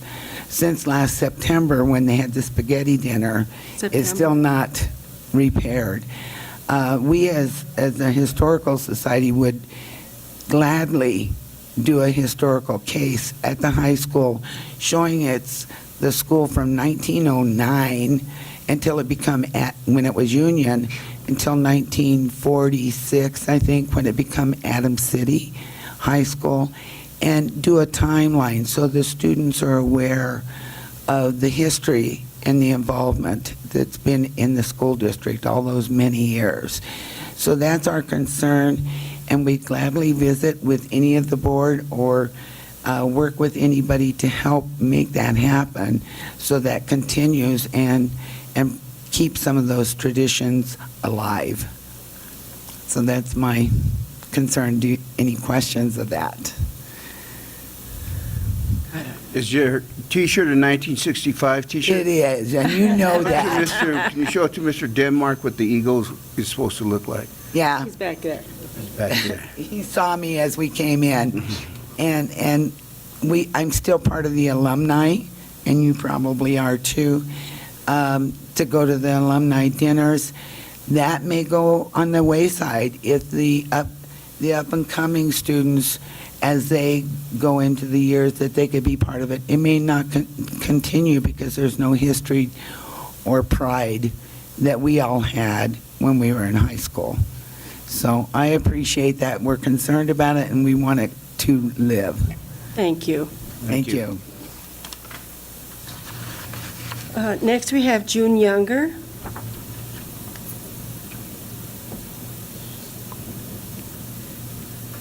June Younger. I think most of you know me. Either with when I worked at the newspaper, the Historical Society, or the community. Back in 2013 and 2014, Esther and I actually co-sponsored the Adams City High School History Club. We taught the history of the school, also of the community, and just recently I was approached by some parents and staff over at the high school who remembered my work there, and they were worried about a new logo that the high school has been using. Now, our youngest graduated in 2017. He's over at DU, so we're really into the DU scene right now. So I hadn't really noticed the logo, but when I did, I noticed that the A-only logo, I could see why they were upset, because it doesn't adequately represent us as a school. We're not Adams High School, we're Adams City High School. And eliminating the C, this logo doesn't accurately represent who we are. When I reached out to the school district, I received a response saying that the alumni loved this logo. And funny thing is, I come from 3 generations of family that has gone through this district, and none of us had even knew this logo existed. So that's when I decided to reach out to some other alumni, and they didn't know it either, and they were pretty upset. So I met with the school administrator at the high school. His position was that this logo was one of 3 official logos being used by the school. He said it was only being used for athletics, and he said it was because of sports marketing. Despite that, I recently found out from the Alumni Association that they had gotten a totally different story. They were told it was a DECA project and used only for DECA. So, 2 different stories. I also found a flyer utilizing the logo, and it was for a non-athletic group, and it wasn't DECA. So it's going more than what they were telling us all. I looked at the school website. The majority of the staff was wearing these t-shirts with the new logo. Banners are hanging in the hallways that sport a large A. while Bubba the Eagle, the AC, and the Crest are smaller. There is even a large banner that says All Day at the A with the new logo on it and a big A on the door next to it. So when you go to the website, you can purchase school merchandise there. I noticed a lot of the items had that new logo and didn't even have the name Adams City on it. So anyone could wear that shirt and they wouldn't even know who they're representing. It could be Arvada, it could be Arapahoe, it could be even Alamosa. So if this A is one of our official logos that we're using, then that really is rebranding of our school. And I just want to ask you who approved this. And I want to remind you all that we're a small community. We're not a college university, a college town. We're a small community who has pride and traditions. Like Esther said, since 1946, the school has been called Adams City High School. So adopting this A or this A logo is a very slippery slope we're going down. We could eventually lose our identity. It may seem simple right now, just one little logo, but where is it going to lead to? Is our school song going to be gone too? So I just want to ask you to, check this out. I know that they told me that there's a new contest happening to redesign a logo. We never wanted that. We just wanted them to fix it. Put a C, put a black bar that says Adams City underneath of it, just so that it would be you can identify it with the school. So that's what I have. I do have some questions from alumni. I don't know if you want me to ask them, or I have them on a piece of paper because they want to know. You could bring also. them up to us. Okay.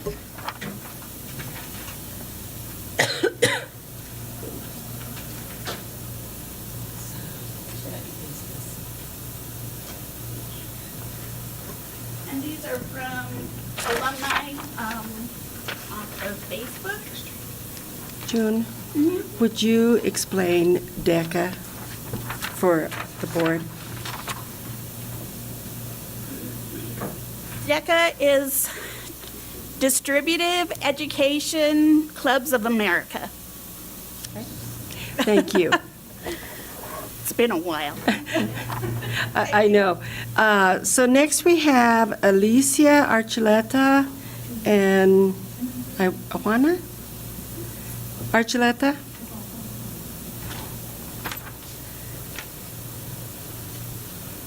Did I say that name right? How do you say it? Huh? Ayana? Oh, okay. It's a Y. Thank you. Now, come up and just say your name. Don't give addresses, okay?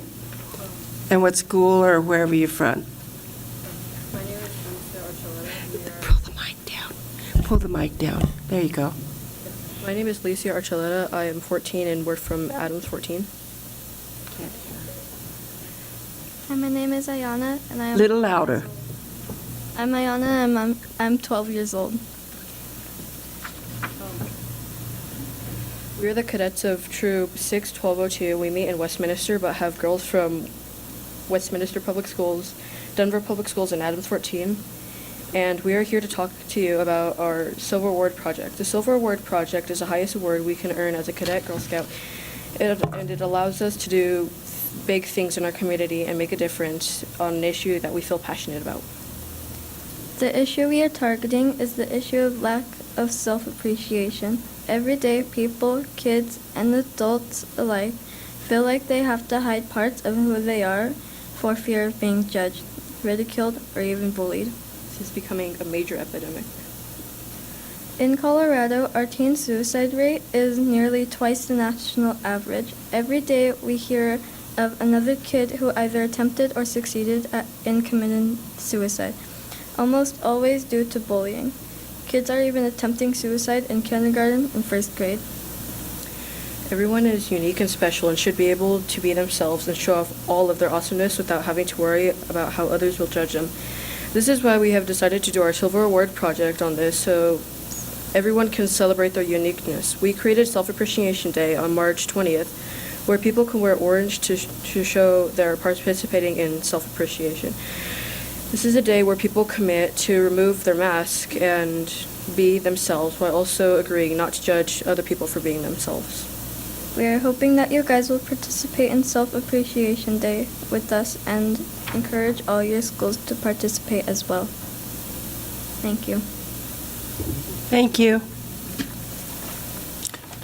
I have a question For you, Madam Chair. It's the last question. We're hoping that you guys will participate in Self-Appreciation Day with us and encourage all your schools to participate as well.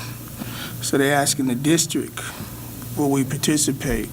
So I'm asking the board, can we do a vote of consensus that we can have, if it's a yes with the consensus, have Dr. Abrego have all the schools to participate in this Self-Appreciation Day on the 20th.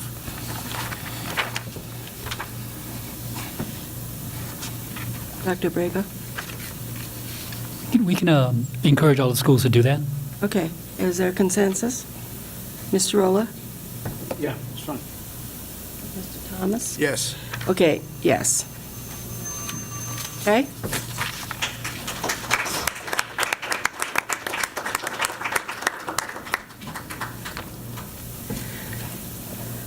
And I did want to respond to the alumni here, because I believe all of us, except for Dr. Abrego,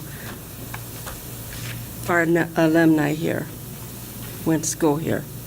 And we did not know, I'm going to speak for myself, I did not know this was going on until I started reading it in social media. I did see little A's, but I thought, what is that? You know, because it's just an A. So it did not come before the board to change it. It was not approved by the board. So I do want you to know that much. I don't know, Dr. Abrego, do you have anything? The only thing I can say, we do want to respect the traditions and the history of Adams City, so I believe we had one of our assistant principal administrators speak with a representative from your group, and I think there are going to be follow-up meetings because, again, we want to work with you. We want our students to appreciate the tradition and carry on the history. So we'll continue to work with you on this. And I'd like to make a comment that I would invite Esther can get up on the... Thank you. I would like to invite the board to come to the Commerce City Historical Museum, 60th and Monaco, and see the huge display. I know Dominic's been there and maybe more, but we have the traditions from pictures from 1923 on the boards, on the walls, and we have preserved that, and we're getting boxes yearly from families that have gathered up information from old farms from the 20s that are bringing it with more information, and we do want to keep that preserved.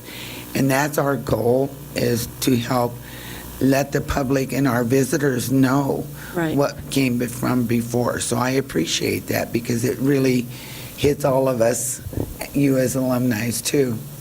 So thank you. And as far as that, it's the glass in the showcase that's broken. Chris, can you make sure that's fixed ASAP? Okay. And since Thank before you. September. Thank you so much. Okay. Moving on to the superintendent's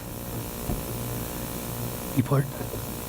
Yes, we do have a presentation. It's going to be from the Adult Learning Center. If we could have the group come up here, please.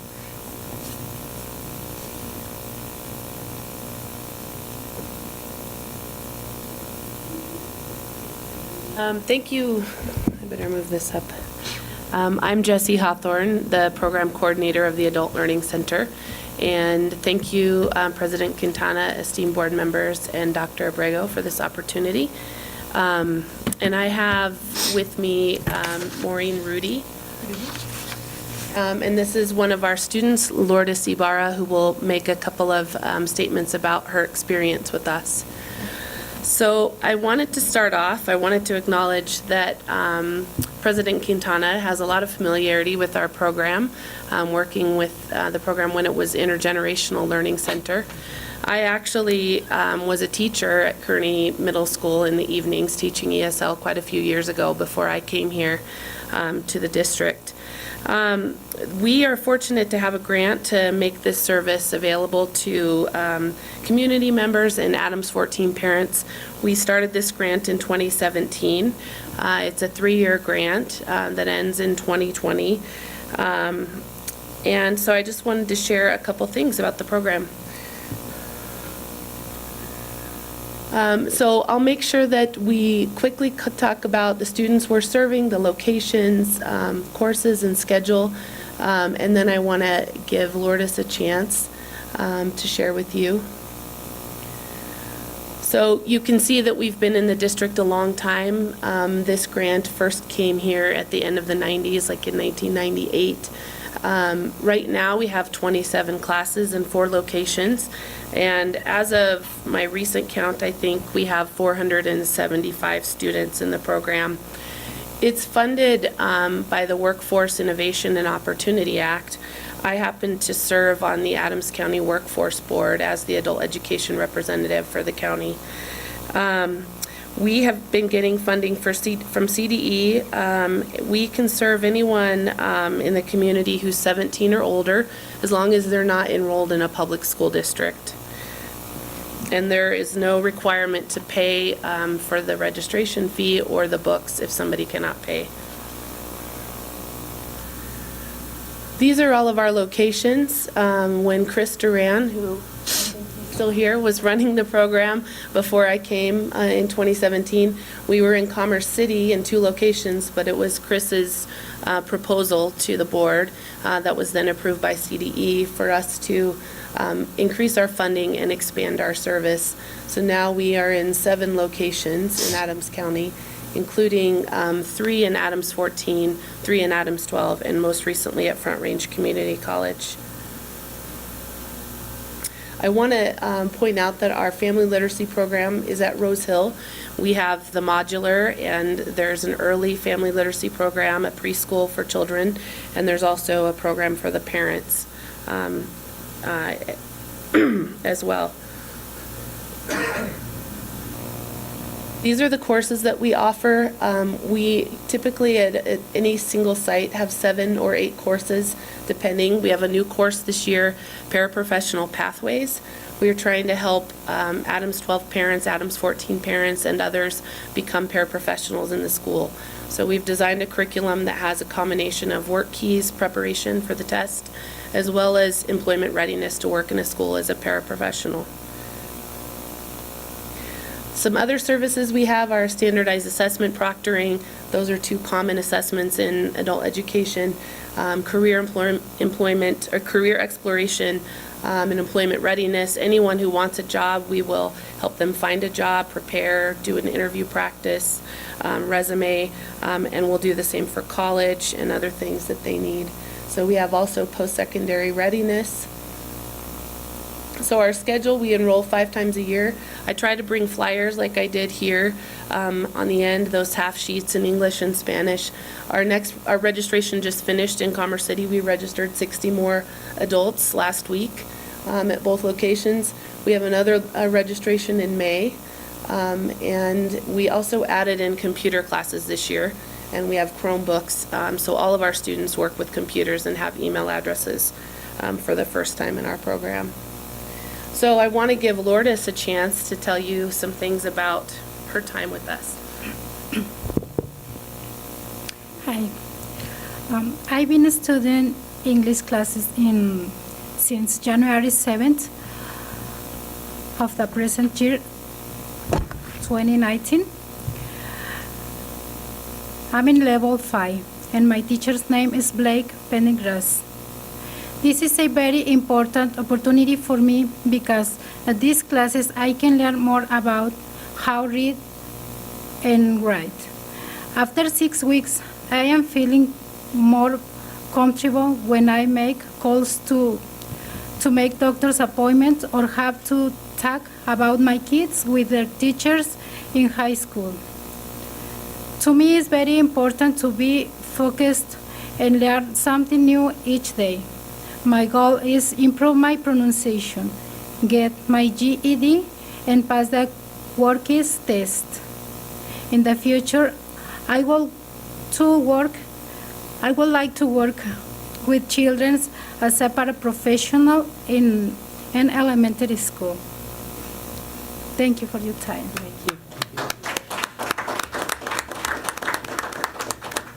So we have a couple of videos here. I don't know that we need to show them now, but there are links in the slides that I think you all received. I encourage you to watch them. They're 1 minute, maybe 2 minutes of some students talking about their experience.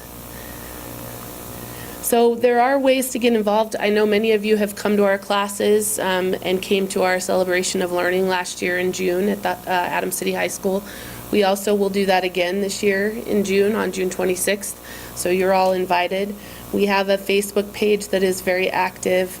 We are having mock interviews on April 3rd and 4th, and I think Jeanette has signed up to help us, and a few others have signed up, and that's going to be exciting for our students to practice interviewing. And that is my contact information. And I did forget to mention that a pretty big part of our grant is working with Metro State University of Denver. That's where Maureen works, and so we coordinate together, and she works with the family literacy. So that was what we had for you. Any questions? Mr. Rolla? No? Mr. Thomas? No. No. Thank you very much. Thank you so much.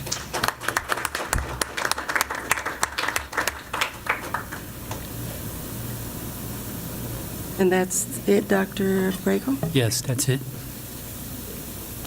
Moving on to routine items. Personnel, 1.1, superintendent's recommendation, personnel items, actions. May I have a motion? Madam Chair, I move for the approval of item 1.1 under personnel. May I have a second? So moved. Discussion? Seeing none, Monica, roll call. Mr. Moreno? Aye. Mrs. Quintana? Aye. Mr. Rolla? Aye. Mrs. Thomas? Aye. Mr. Thomas, sorry. June? Moving on to June? Can I ask you a question? Moving on to business, superintendent's recommendation, approval of intergovernmental agreement with the City of Commerce City for service of school resource officers in Adams 14. May I have a motion? Madam Chair, I move for the approval of item 1.1. May I have a second? Madam Chair, I second item 1.1. Discussion? Seeing none, roll call, Monica? Mr. Moreno? Aye. Mrs. Quintana? Aye. Mr. Rolla? Aye. Mr. Thomas? Aye.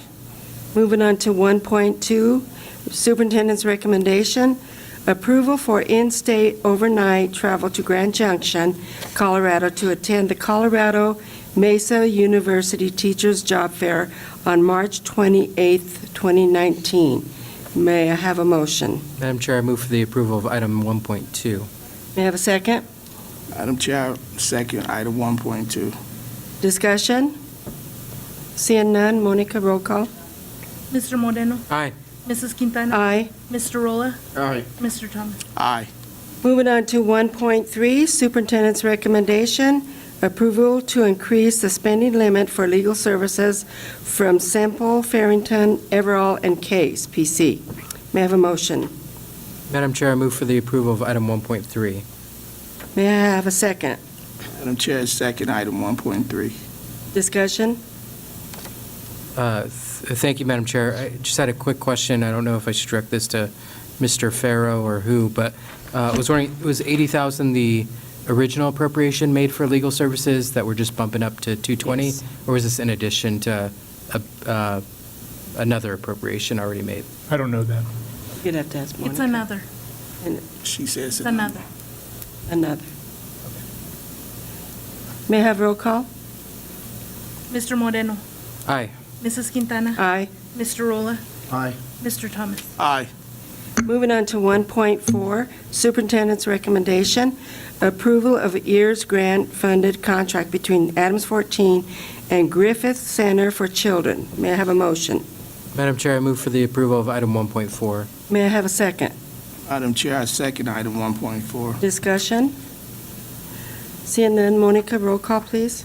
Mr. Moreno. Aye. Mrs. Quintana. Aye. Mr. Rolla. Aye. Mr. Thomas. Aye.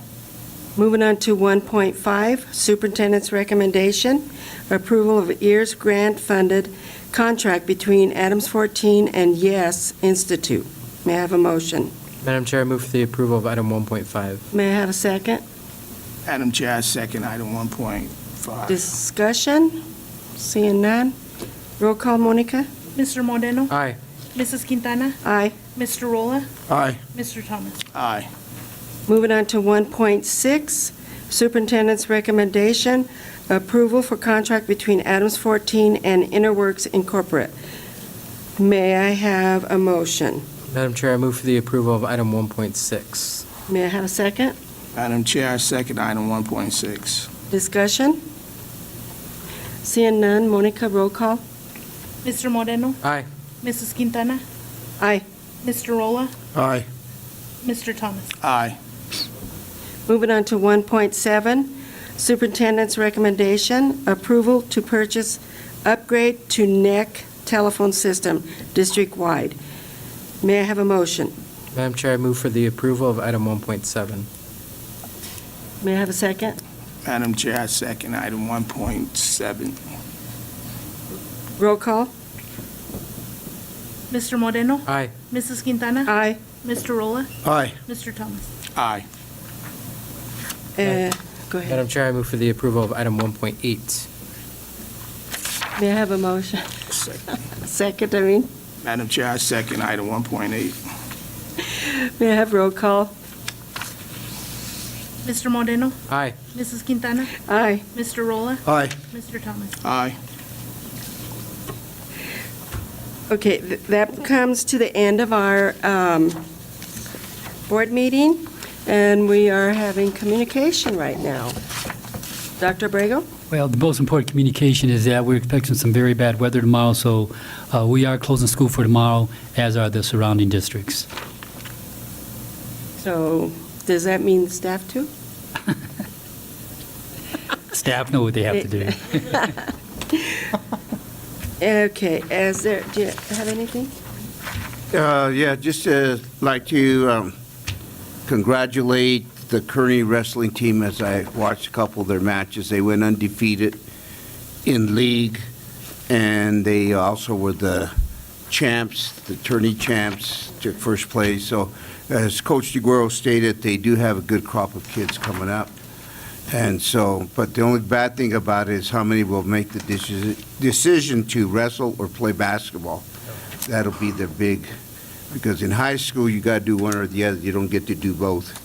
So there's some good athletes coming up, and hopefully we can get some from both Adams City and Kearney. Mr. Moreno? Mr. Thomas? I'm good, thank you. And I'm good. Meeting is over. Wait, There's on communications. I'm not seeing. Back? Okay. Due to the spring break, our next regular board meeting will be on Tuesday, April 9th. DAC is requesting a meeting with the Board of Education. DAC will be meeting tomorrow, and staff would like to offer them a couple of dates and times options. Which date? DAC is no longer meeting tomorrow because all evening events have been canceled.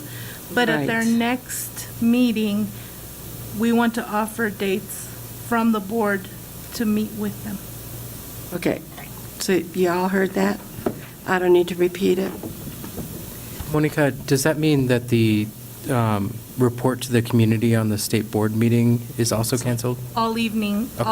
all after school. Everything is evening, canceled. All activities are canceled. Thank you. And no exec session. So We are done. Dates for that. Dates. But dates, did they give us a range, Monica? Nope, we want to offer them dates of all of your availability. Okay. So if we can offer them two dates with times,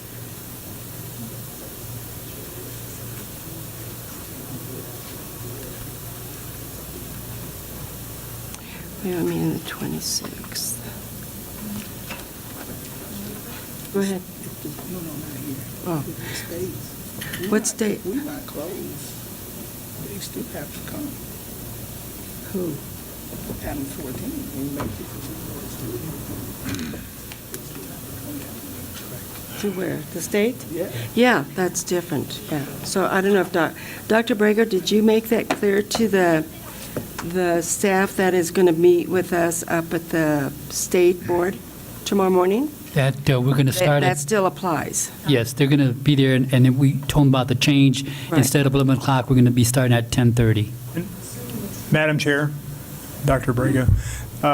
So I just got some information that the state CDs announced that the State Board of Education may adjust the scheduled agenda. So it looks like they're going to hold every effort, they're going to make every effort to hold this meeting tomorrow. But we all need to stay tuned and see if they push the time ahead even sooner.